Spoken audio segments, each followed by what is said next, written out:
بعض لوگ کہتے ہیں نہیں وہ چھوٹا بچہ اذان دے تو اس کی اذان نہیں ہوتی. چھوٹے بچے کی اذان کیوں نہیں ہوگی؟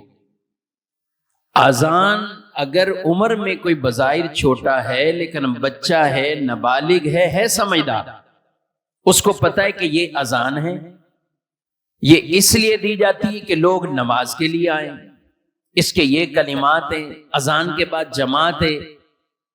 تو اب یہ بچہ پوری چیزیں یہ سمجھ رہا ہے تو اس کی اذان بھی معتبر ہے، اس کی دی ہوئی وہ اذان وہ معتبر ہوگی.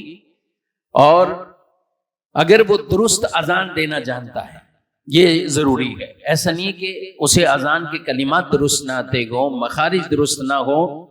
اگر اذان کے کلمات اس کے درست ہوں تو بالکل، اگر سمجھدار چھوٹا بچہ چاہے نابالغ ہی کیوں نہ ہو، اذان اس کی معتبر ہے، وہ درست ہو جائے گی اس کی اذان.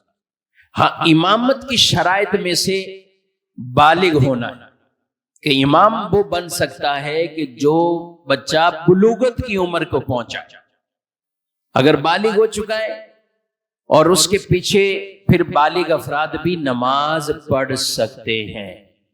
اور اگر بچہ بالغ نہیں تو پھر وہ بالغ لوگوں کی امامت نہیں کر سکتا، نابالغ بچوں کی کر سکتا. اگر سارے نابالغ بچے مل گئے تو کوئی بچہ کہتا ہے میں امام بنتا ہوں، نماز پڑھاتا ہوں، پیچھے بھی نابالغ ہیں، چھوٹے بچے ہیں، تو صحیح ہے، وہ پڑھا سکتا ہے. لیکن پیچھے افراد اگر بالغ کھڑے ہوئے ہیں تو ان کے لیے اس امام کا بھی بالغ ہونا شرط ہے. تو یہ میں نے ضمناً ایسے بات کر دی کہ چھوٹے بچوں کا بھی.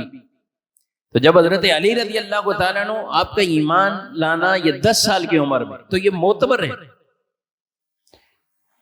اس لیے بچوں کو ان چیزوں سے بھی بچانا چاہیے کہ جن سے ایمان ضائع ہو جاتا. ایمان لانا جب معتبر ہے تو کفر بھی اس حالت کا معتبر، یعنی اس پر وہی حکم جاری ہوگا.